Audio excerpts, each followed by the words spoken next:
Well, I didn't see you guys over there. So we just got done with this tracker lift kit, this nice altered ego kit. So we went through all of the parts here on the ground.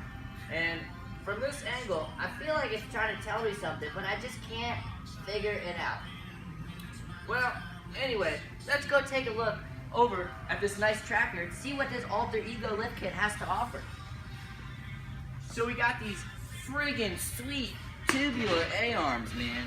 These nice differential drop brackets and these super soft coils.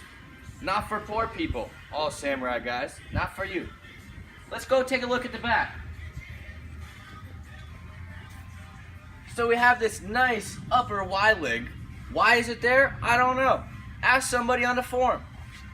Got these super soft ride coils.